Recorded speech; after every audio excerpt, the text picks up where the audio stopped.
راستہ آپ کو دکھاتے ہیں جماعت اسلامی کراچی حافظ نعیم الرحمان میڈیا سے گفتگو کر رہے ہیں. ان کو باہر نکلنا ہوگا. ہم عنقریب انشاءاللہ لوگوں کو کال دیں گے اس پوری افراتفری کے خلاف. اور میں نوجوانوں سے کہتا ہوں کہ جب تک وہ باہر نکلیں گے نہیں، جب تک وہ احتجاج نہیں کریں گے، سڑکوں پہ نہیں آئیں گے، اس ظلم کے خلاف آواز نہیں اٹھائیں گے، ان کا کوئی مستقبل نہیں ہے. تو ایک دو دن میں انشاءاللہ تعالی ہم پلان کر رہے ہیں کہ ایک کال دیں گے، اس سے پہلے حکومت اپنا کوئی کام شروع کر دے، ورنہ پھر ان سے سنبھلے گا نہیں. اس لیے پانی کا ابھی جو اس وقت بحران ہے، یعنی ایک طرف سڑکوں کی حالت ہے اور دوسرا پانی اویلیبل نہیں. غلاظت کے ڈھیر تو پڑے ہوئے ہیں، گٹر تو موجود ہیں، گٹر کا پانی تو جگہ جگہ موجود ہے، نالے سڑ رہے ہیں، برساتی نالوں میں سیوریج کا پانی سڑ رہا ہے، لیکن پانی گھروں میں دستیاب نہیں ہے. اور ٹینکر مافیا کا ایک مرتبہ پھر راج ہے اس وقت شہر میں. کہاں جائیں، کس سے فریاد کریں؟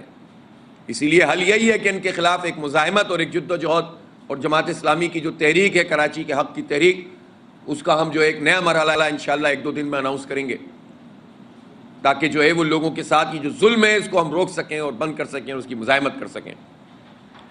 دوسرا اہم مسئلہ کے الیکٹرک سے متعلق ہے. کے الیکٹرک ایک مافیا بنی ہوئی ہے.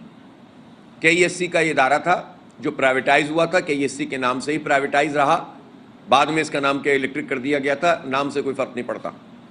اس ادارے کو مشرف صاحب کے زمانے میں ایم کیو ایم کی جو ملی بھگت سے، کیونکہ ایم کیو ایم کی مرضی کے بغیر اس وقت پتہ نہیں ہلتا تھا، کسی کی جرت نہیں تھی کہ کراچی کے اس ادارے کو بیچ سکے. یہ ایم کیو ایم نے بیچا تھا مشرف صاحب کے دور میں کھمبوں کی قیمت کے برابر.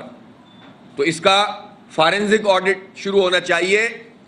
جس وقت یہ بکا تھا، کن ٹرمز اینڈ کنڈیشنز پہ بکا تھا اور اتنی کم قیمت پر کیوں فروخت ہوا تھا، پہلی بات یہاں سے شروع ہونی چاہیے. دوسری بات یہ ہے کہ 2009 میں اور 10 میں جب زرداری صاحب کی حکومت تھی اور ایم کیو ایم ایک مرتبہ پھر اس وفاقی اور صوبائی حکومت کا حصہ تھی، اور اس وقت اس کے ای ایس سی کے جو فروغ شدہ کے ای ایس سی تھے، جس میں سے 26% جو شیئرز ہیں وہ اس وقت بھی فیڈرل گورنمنٹ کے ہیں، تو اس فروغ شدہ کے الیکٹرک کے شیئرز نئی کمپنیوں کو منتقل کیے گئے، اور ایک رسمی کارروائی کرنے کے نتیجے میں تقریباً وہی لوگ تھے لیکن مختلف ناموں کو بدل کر 50 ارب روپے اس وقت کے، اگر آپ ڈالر میں اس وقت کنورٹ کریں تو آپ سوچ سکتے ہیں کتنی بڑی اماؤنٹ ہے آج کی. 50 ارب روپے زرداری صاحب نے، جو لائبلٹیز اس وقت پرائیویٹ کمپنی کے ای ایس سی کی تھی یا کے الیکٹرک کی تھی، وہ گورنمنٹ سے ادا کی. اور وہ گورنمنٹ سے جو ادا کی انہوں نے اپنی جیب سے ادا نہیں کی، وہ ہمارے ٹیکسوں کے پیسوں سے ادا کی. ایک طرف یہ کہ الیکٹرک کراچی کے شہریوں پر ظلم کر رہا تھا، ملازمین کو نکال رہا تھا. معاہدے میں یہ بات تھی کہ آپ ملازمین کو نہیں نکالیں گے اور 15 پیسے فی یونٹ چارج کرتے رہیں گے. طویل عرصے تک، تقریباً 10 سال تک تقریباً یہ لوگ چارج کرتے رہے، عوام سے چارج کرتے رہے، ملازمین کو نکال دیا. یہ کہ الیکٹرک کر رہی تھی اور کوئی پوچھنے والا نہیں تھا. حکومت پہلے مشرف اور ایم کیو ایم کی، پھر زرداری صاحب اور ایم کیو ایم کی، اور اس کے بعد نواز شریف صاحب کی حکومت آئی، وفاقی حکومت. یہ سبجیکٹ یاد رہے کراچی کے لوگوں کا کہ یہ وفاق کا سبجیکٹ ہے، 18ویں 19ویں 20ویں ترمیم کا اس سے کوئی تعلق نہیں ہے. نواز شریف صاحب کے دور میں گورنر ہاؤس کے الیکٹرک کا اڈا تھا. یہ گورنر ہاؤس کے الیکٹرک مافیا کا سہولت کار تھا، اور جماعت اسلامی کے علاوہ کوئی پارٹی اس کے خلاف بولنے کے لیے تیار نہیں تھی. ہم نے اس وقت بھی احتجاج کیا، بات کی، ایکسپوز کیا ان لوگوں کو، اور ہمارا ایک ہی مطالبہ ہوتا تھا، فارنزک آڈٹ کرو، پتہ چل جائے گا کس کس پارٹی کو فنڈنگ ہو رہی ہے.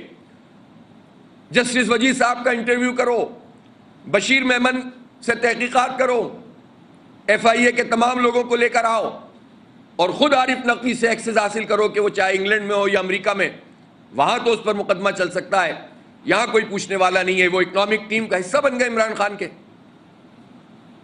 یہ سارے کے سارے، کل وہ فائنینشیل ٹائم کی رپورٹ آئی تو نون لیگ والے بہت اچھل رہے تھے کہ عمران خان کے خلاف چیزیں آ گئی ہیں.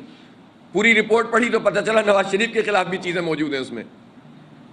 تو یہ سارے کے سارے وہ ہیں جو مافیاز کو سپورٹ کرتے ہیں، سامنے سے بڑے اچھے بن کر ہمارے سامنے آ جاتے ہیں، اور لوگ بے وقوف ہیں، زندہ باد مردہ باد کرتے رہتے ہیں، برباد ہوتے رہتے ہیں. کم از کم کراچی کے لوگوں کو, پڑھے لکھے لوگوں کی آنکھیں کھلنی چاہیے اب کہ ایک مافیا جو ہمیں لوڈ شیڈنگ کے عذاب میں مبتلا رکھتی ہے, ہم سے کہا جاتا ہے کہ اور کمپنیوں کے مقابلے میں اچھی ہے. بھائی اور کمپنیوں سے کیوں کمپیریزن کرتے ہو؟ 17 سال سے ایک ادارہ پرائیویٹائز ہوا ہے.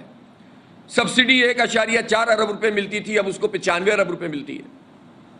اس نے صرف 17% اپنی جنریشن میں اضافہ کیا ہے. صارفین تقریباً 80% سے زائد بڑھ گئے, جنریشن میں اضافہ نہیں کیا. تانبے کے تار چوری کر کے کھا گیا ایک ادارہ. اسی طرح سے انہوں نے انویسٹمنٹ نہیں کی جو انہیں ٹرانسمیشن پہ کرنی چاہیے تھی اور ڈسٹریبیوشن پہ کرنی چاہیے تھی. کوئی معاہدے کی پابندی نہیں کی, اور یہ تمام, چاہے وہ پی ٹی آئی ہو, چاہے نون لیگ ہو, چاہے زرداری صاحب ہوں, اور ایم کیو ایم کی تو خیر کیا بات ہے, ان سب کا بلیو آئیڈ ادارہ ہے جو کہ الیکٹرک ہے, اس لیے کہ سب کو یہ بھتہ فراہم کرتا ہے. کراچی کے لوگوں کو یہ سمجھنا چاہیے کہ ان مافیات سے جان کیسے چھڑانی ہے.